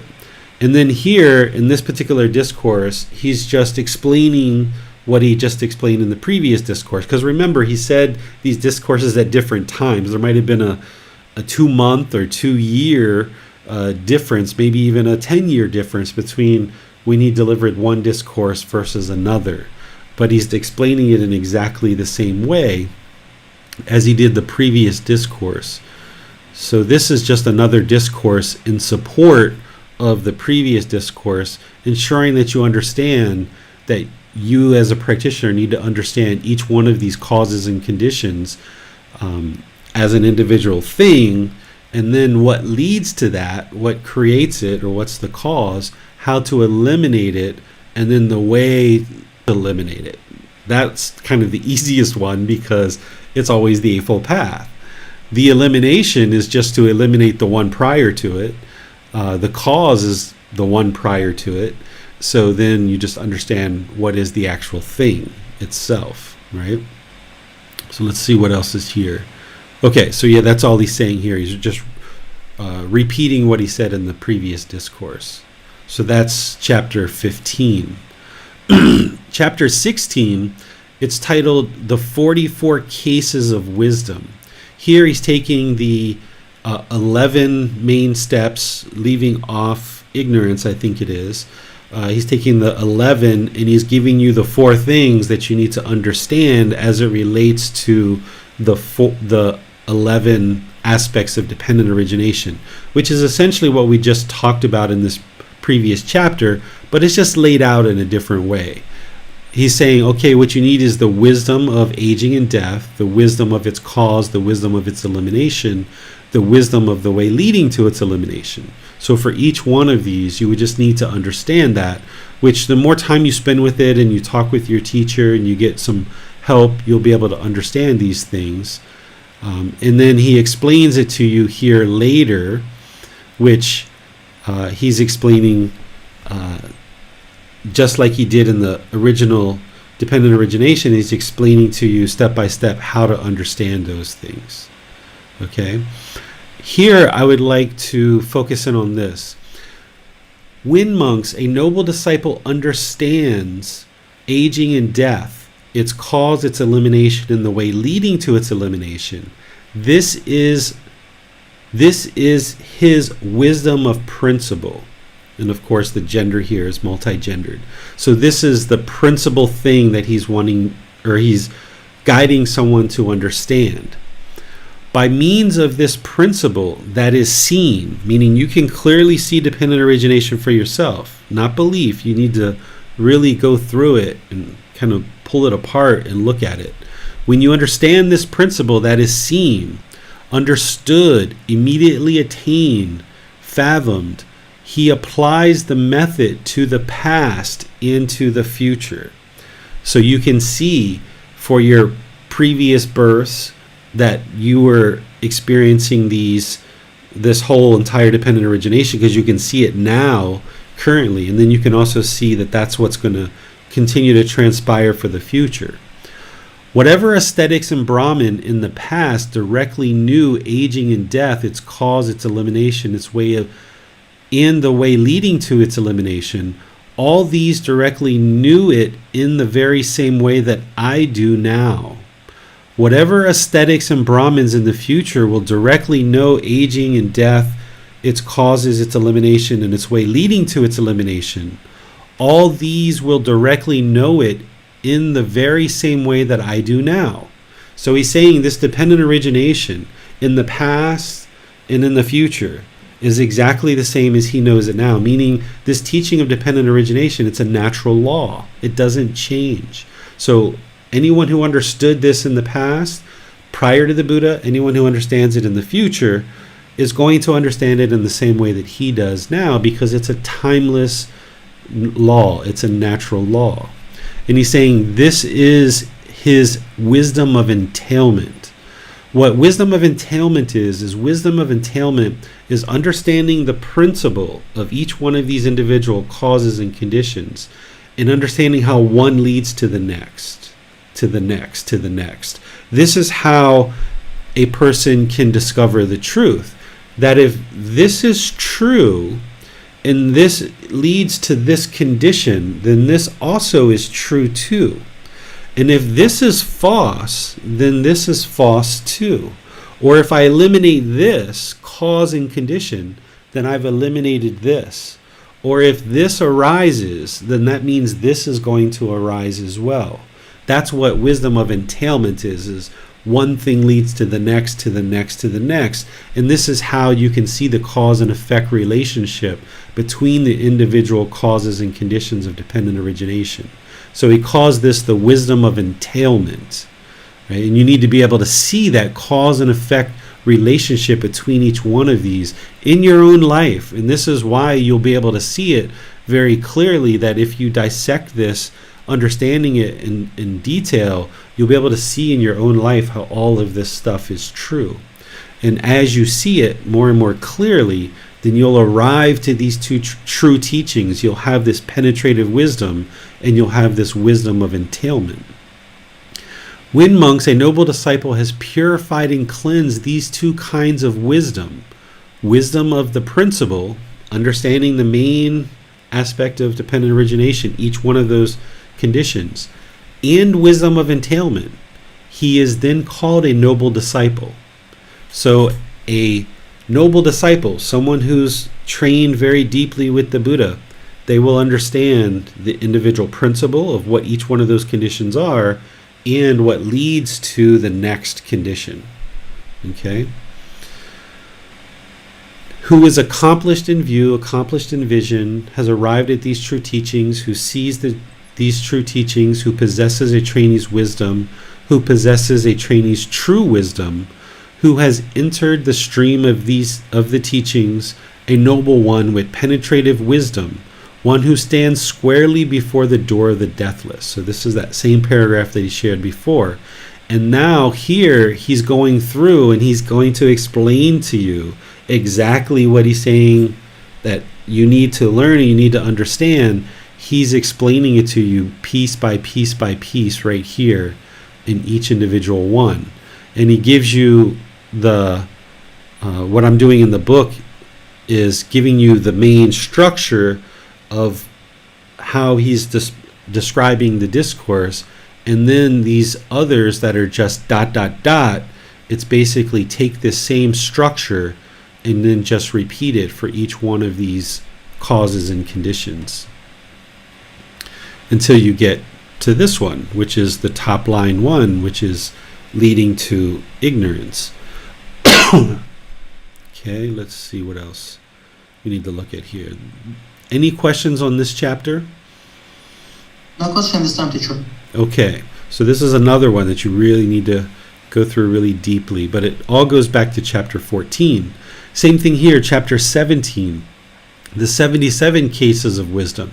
Now he's pulling back the layers more. Before this, it was the 44 cases. Now it's like, oh, 77. Okay, so you'd like us to learn more. So you dive deeper and deeper into this.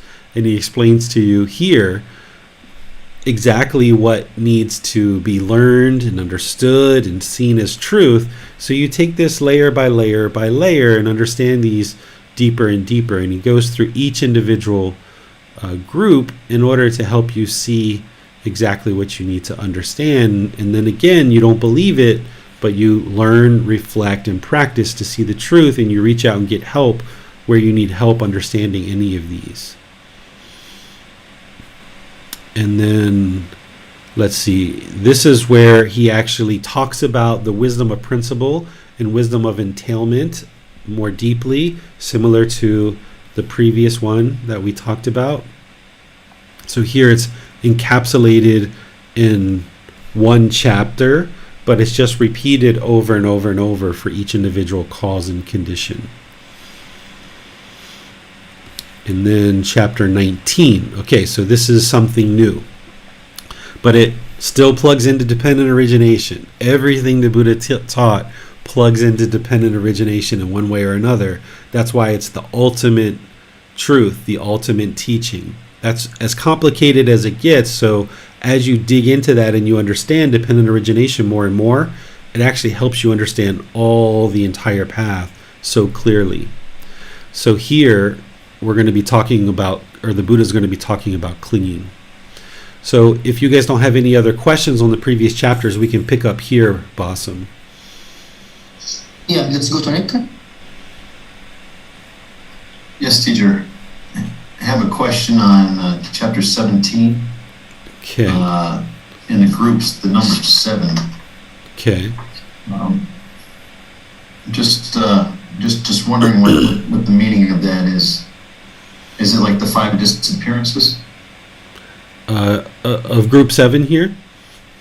Well, any of the groups, but number 7. Okay. The wisdom, that wisdom of the stability of the teachings is also subject to destruction, vanishing, fading away, and elimination. I see what you see. Okay. So here, the wisdom, that wisdom of the stability of the teachings is also subject to destruction, vanishing, fading away, and elimination. Yeah, so what he's explaining here is the impermanence of his own teachings, is that in order to penetrate these teachings after a Buddha's death, a person would need to understand how to learn, reflect, and practice. This is why you can't just read a book and attain enlightenment, because if that book, including the books that I've written, are not 100% truth, then that's going to get exposed through your reflection and your practice. You'll be able to see that, this, I can't independently confirm this, and I can't see that craving causes discontentedness. If you can't see that, then you need to get help and ensure you get help. And then as you get help your teacher should be able to clarify for you. But here what he's explaining is he's saying these teachings are subject to impermanence, that when he speaks and when he discusses the teachings, that from that point forward he knew that they would be declining over time. And he gave these 500-year cycles that explains the progression of his teachings to ultimately decline and fade away, and that's part of it all. And then there's a new Buddha that comes about in order to bring his teachings back into the world and helps people see them very clearly. And then from that point forward, we know that more and more gradually the world will attain enlightenment as people choose to do that. But I wouldn't necessarily connect these to the 5 disappearances exactly, Nick, but I understand why you think that way. But that's part of it all, but yet it's not exactly connected. But it's in that same light. It's around that same aspect of the declining of the teachings and the impermanence of them in terms of what he spoke, not the impermanence of the actual natural laws themselves, because the natural laws themselves are timeless. They've been the same from before the Buddha, during the Buddha, and now after the Buddha.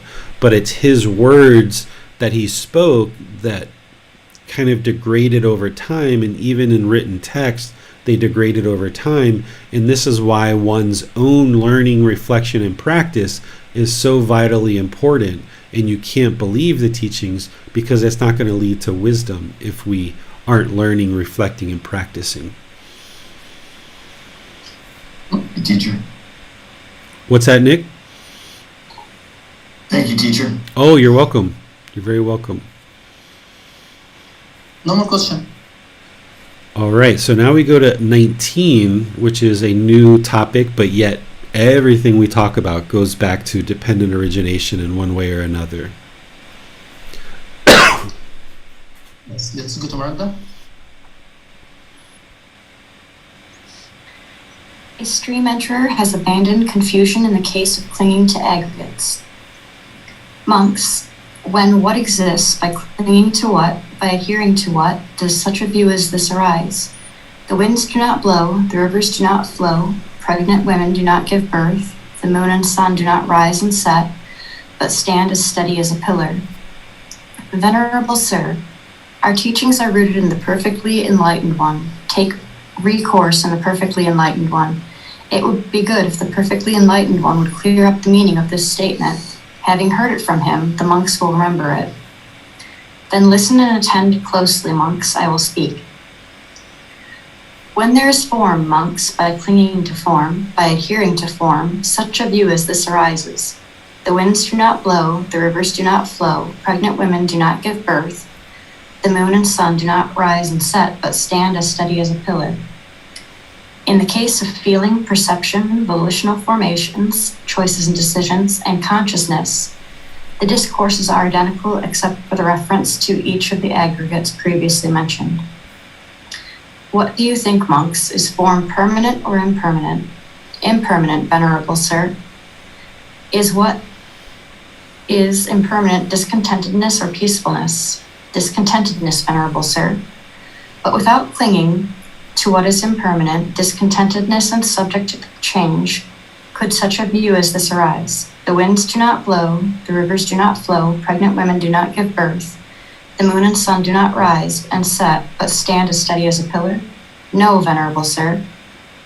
In the case of feeling, perception, volitional formations, choices, decisions, and consciousness, the discourses are identical except for the reference to each of the aggregates previously mentioned.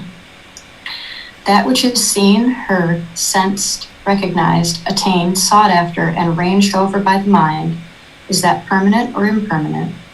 Impermanent, Venerable Sir. Is what is impermanent discontentedness or peacefulness? Discontentedness, Venerable Sir. But without clinging to what is impermanent, discontentedness and subject to change, could such a view as this arise? The winds do not blow, the rivers do not flow, pregnant women do not give birth, the moon and sun do not rise and set, but stand steady as a pillar? No, Venerable Sir.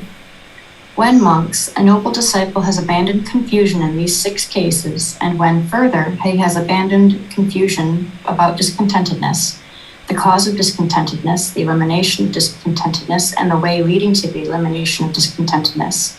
He is then called a noble disciple who is a stream enterer, no longer bound to the netherworld, fixed in destiny with enlightenment as his destination. Thank you, Miranda. So here, now that a practitioner has read through the book and starts to dive into dependent origination, now you start to understand that craving and clinging is that core problem right there in the middle, as we understand as part of the Four Noble Truths. And specifically, when the Buddha talks about the Four Noble Truths, he talks about clinging to the five aggregates of form, feeling, perception, volitional formations, and consciousness. And here he's saying, okay, if you understand impermanence, then you wouldn't have any confusion about these aggregates and attempting to cling to these aggregates. And it's only if somebody was clinging to these aggregates that they would have the opinion or the view that the wind does not blow, the rivers do not flow, pregnant women do not give birth, and the moon and the sun do not rise and set but stand steady as a pillar, because all of those things are examples of impermanence. And the Buddha is explaining impermanence there, and he's saying, okay, somebody who is a noble disciple, one who understands discontentedness, essentially the Four Noble Truths, he doesn't have confusion, or she or any gender doesn't have confusion about discontentedness, the cause of discontentedness, the elimination, or the way leading to the elimination of discontentedness. So these are things that a stream enterer would understand. And because they understand them, they are no longer bound to the netherworld. The netherworld are those lower realms. They're fixed in destination. Fixed in destination because once someone's a stream enterer, it's a maximum of 7 more births before they attain enlightenment. So getting to stream entry means that they're going to eventually attain enlightenment within the maximum of 7 rebirths. And enlightenment is his or her, or whatever gender we'd like to use, destination. The Buddha was often talking to males in his male ordained practitioners, so he used the male gender, but this applies to all genders. So here the Buddha is explaining, which you might have understood from other teachings, about the universal truth of impermanence and not to cling to these 5 aggregates. And doing so, one can ultimately make their way to stream entry. Questions on this chapter? Yep. Talking about a stream enterer, it's as a maximum 7 future rebirth. These 7 include the one in which the practitioner attains enlightenment? Yes. So in a maximum of 7. So they might experience 6 more rebirths and continue to become a stream enterer each time of those 6. And then on the 7th rebirth, they could attain enlightenment. But it doesn't have to be 7. It could be 1 more rebirth, or 2 more, or 3 more. It could be in the human realm. It could also be in the heavenly realm as well. But a maximum of 7 will they experience before they actually attain enlightenment. Okay, thanks, teacher. No more question. All right. So now we go to chapter 20, the last one for today. I think this one was pretty long, if I remember correctly. Let me see. Yeah. Let's see. Maybe I should just go through this one, Bassam, unless you guys have an interest to read it. Of course, you can read, teacher, yes. Okay. So here the title is, A Stream Enterer Has Abandoned Confusion in the Case of Nothing Matters. Monks, when what exists by clinging to what, by adhering to what, does such a view as this arise? There is nothing giving, nothing offered, nothing presented in charity, no fruit or result of wholesome and unwholesome actions, no this world, no other world, no mother, no father, no beings who are reborn spontaneously, no ascetics in Brahman, faring and practicing rightly in the world, who having realized this world in the other world for themselves by direct knowledge or experience, making them known to others, this person consists of the four great elements. When one dies, earth returns to and merges with the earth body. Water returns to and merges with the water body. Fire returns to and merges with the fire body. Wind returns and merges with the wind body. The sense bases are transferred to space. Four men with support for the body as the fifth, carrying away the corpse. The formal funeral speech lasts as far as the charnel ground. The bones whitened. Burnt offerings end with ashes. Giving is a doctrine of unwise. Okay, so let me just pause here. The Buddha is essentially saying that someone who thinks this way is not thinking in the right way. He's saying that if you're clinging to things, then there might be the belief or the opinion or the view that nothing given, nothing offered, nothing presented in charity, that there is no fruit or result of wholesome or unwholesome actions, meaning that there is no such thing as the natural law of karma, that there is no this world or the other world or the other realms of the five realms of existence. And then he goes through all these others as well. And he goes through and he explains various aspects here, and I'll just kind of continue. But he's not saying that giving is a doctrine of unwise. He's essentially setting this up and saying someone who thinks this way is not wise and is not really practicing or understanding the true teachings. When anyone asserts the doctrine that there is giving in the like, it is empty, false, and frivolous speech. That's where he's saying it right there. So if somebody saying that, giving and sharing and practicing generosity is unwise, then it's false and frivolous speech. Unwise and the wise are alike cut off and perish with the breakup of the body. After death, they do not exist. So he's saying if somebody shares this teachings, that generosity and this giving and sharing is unwise, it's false and frivolous speech, and it cuts off people from experiencing enlightenment, is what he's saying. Venerable Sir, our teachings are rooted in the perfectly enlightened one. Take recourse in the perfectly enlightened one. It would be good if the perfectly enlightened one would clear up the meaning of this statement. Having heard it from him, the monks will remember it. Then listen and attend closely, monks. I will speak. This is essentially, attention everyone, attention, right? We might read this and think, wow, that might be kind of rude for somebody to say. But during their lifetime and the way that they spoke, it was kind of like what we would say today is like, attention, attention, the teacher is about ready to begin, everybody listen up. So the Buddha is saying, then listen and attend closely, monks. I will speak. I will share the teachings with you.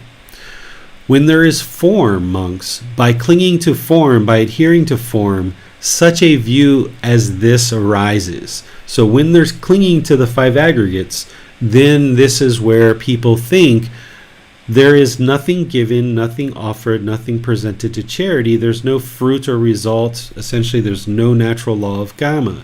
There's no this world, there's no that world. So as long as someone's clinging to these five aggregates, they're going to think falsely. They're going to have this ignorance, this unknowing of true reality. What do you think, monks? Is form permanent or impermanent? Impermanent, Venerable Sir. Is what is impermanent discontentedness or peacefulness? Discontentedness, Venerable Sir. So now he's going through and he's just explaining more and more about this unwise view, this unwise opinion. And then he's helping them and walking them through by asking his students questions and then for them to answer it, to be able to see the truth for themselves. This is a way of teaching that you ask your students questions rather than just tell them the information. So now he goes on, he says, but without clinging to what is impermanent, discontentedness, and subject to change, could such a view as this exist or arise? That there is nothing given, nothing offered, and he goes through all those unwise thoughts. And then his students say, no, that thought couldn't exist. Though that type of unwise thinking would not exist if somebody was not clinging to the five aggregates, then they would understand the truth. So that's when the Buddha says, when monks, a noble disciple has abandoned confusion in these 6 cases, and when further he has abandoned confusion about discontentedness, the cause of discontentedness, the elimination of discontentedness, and the way leading to the elimination of discontentedness, he is then called a noble disciple, who is a stream enterer, no longer bound to the netherworld, fixed in destination, with enlightenment as his destination. So here he's explaining, if you remember in the previous chapters, where he said a stream enterer needs to understand what the 5 aggregates are. And by understanding what the 5 aggregates are, then a stream enterer understands not to cling to these 5 aggregates. You haven't necessarily accomplished that yet, but a stream enterer understands these 5 aggregates, and he understands not to cling to them. And he understands the reason why is because these 5 aggregates are impermanent. And by clinging to these impermanent things, then it leads to discontentedness. And why would you put yourself through that? And a stream enterer understands giving and sharing. A stream enterer understands the natural law of Gotama. Here, the aspect of no fruit or result of wholesome and unwholesome actions would be there's no such thing as cause and effect. A stream enterer understands that there are these 5 realms of existence. They might not have confirmed it through their own practice in terms of being able to observe their past lives. They may have or they may not have, but they at least understand that that's what the Buddha taught, and those are the 5 realms, and so forth and so on. He explains all of that here.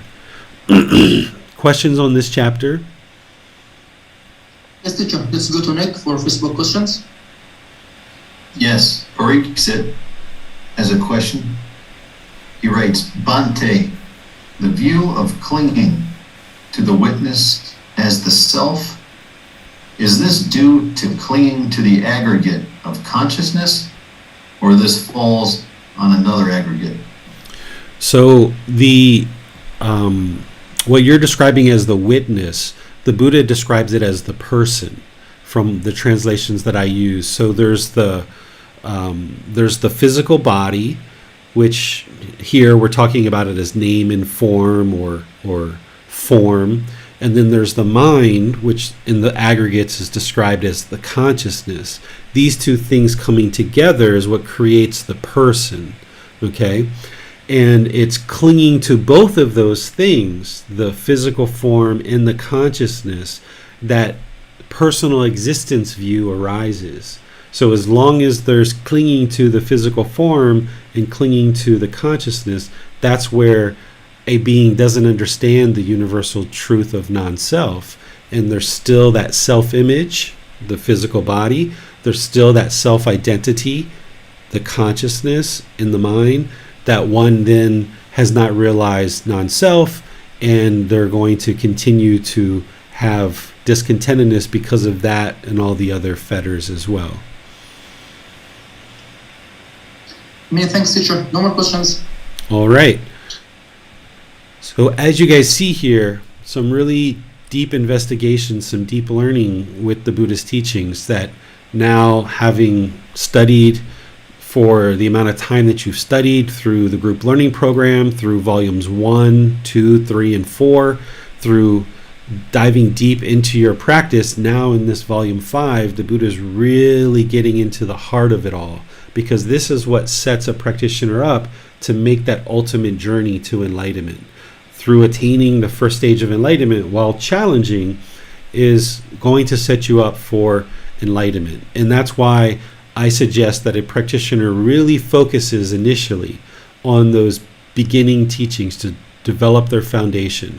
The 3 universal truths, the 4 noble truths, the Eightfold Path, the 5 precepts, the 3 poisons, developing an understanding of the natural law of Gotama, extensive meditation training, the Brahma Viharas, the 10 fetters, all of those things that I talked about in other versions of the books. I say, okay, this is where a practitioner should really spend the vast majority of their time, especially for probably the first year or so, because you really need to learn those things and then build up your life practice to be able to actually practice those. And now, once you've got all that underway and you're practicing those quite well, now this is where you can set your sights on things like the 5 aggregates, the 6 sense bases, dependent origination, and some of these other teachings that you're learning in this book. But if somebody was to just jump in and actually start learning in volume 5 from the beginning, it's like, whoa, where does all this stuff coming from? But it's all those preliminary teachings and that foundation that you learn in other parts of what I share that really prepares you to dive in and understand something like dependent origination. It's once a practitioner has done the work in those other areas that you'll understand something like dependent origination. And even having done all that work, it usually takes multiple times for somebody to go through and dig in and ask questions. Nick will tell you when he was here in Thailand, he would come in day after day and rolling up his sleeves and asking all kinds of questions about dependent origination, to the point where I even updated some of the text to make it more clear so that students would really understand what that is and have a better chance of going through the text and understanding it in more detail. But you're going to need help. You're going to need to ask questions, whether that's in the Facebook group, whether it's in these online classes, whether it's sending a private message or scheduling personal guidance. Feel free to reach out and ask for help in any of these teachings that you're learning in any of the books or any of the programs, particularly this one, because it'll take a good amount of work to get up and running with these teachings that the Buddha is sharing. And as you do, and you start realizing the benefits of the jhanas and the first stage of enlightenment, then you see the truth for yourself that by learning these things and practicing these things, it's not just an intellectual pursuit. It's not just book learning. It's actually learning through the book, learning through the classes, learning through the personal guidance. But then when you reflect and practice, you start making different decisions. When you understand these 5 aggregates, for example, and you understand the central desire through the 6 sense bases, and you understand how that's causing the mind to be discontent, you deeply penetrate it with wisdom, and you see with direct experience and direct knowledge that these things are indeed what's leading to discontentedness. You'll start making different decisions in your daily life about how you choose to allow the mind to potentially cling or cut that off, or crave and cut that off, and knowing that that's important for you to do. You'll make different decisions about your meditation practice. If you haven't really made that a priority for a period of time, or you've kind of been on and off, the more you understand how meditation connects into all of this, and that it's through breathing mindfulness meditation and it's through loving kindness meditation that helps to unravel all of this, you'll start making better decisions about whether you go off and do this thing or the other thing, or whether you really just take 30 minutes or so and actually dedicate it to meditation in that moment. So you'll find that your volitional formations or your choices and decisions will be more informed with this wisdom that you're acquiring through diving deeply into this chapters and into this book and into all the other words of the Buddha. So thank you all for your deep study and investigation. Just know that I'm here to help you and support you as you continue to progress forward. Next week, we'll study the next 10 chapters, which is chapters 21 through 30. So you can read those before class and then come to class and ask any questions that you like about those. And then remember to keep your practice going with the Eightfold Path, and which includes meditation and everything else. This Sunday, which is tomorrow, we're going to be in chapter 14 of Volume 1 in the group learning program. This is the chapter that's titled Cultivating Healthy Mental States, Loving Kindness, Compassion, Sympathetic Joy, and Equanimity. So we're going to be teaching that as part of our class tomorrow. And then on Wednesday, we're going to be in breathing mindfulness meditation. We're going to be doing that in order to build up our practice. So we'll see you guys either on Sunday, Wednesday, or next Saturday. Have a lovely and wonderful year. Really pleased that you've decided to invest your time, effort, energy, and resources into learning and practicing the teachings of the Buddha. It's the very best thing you could ever do for your life. We'll see you next time. Sawadee krap.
Thank you again for watching.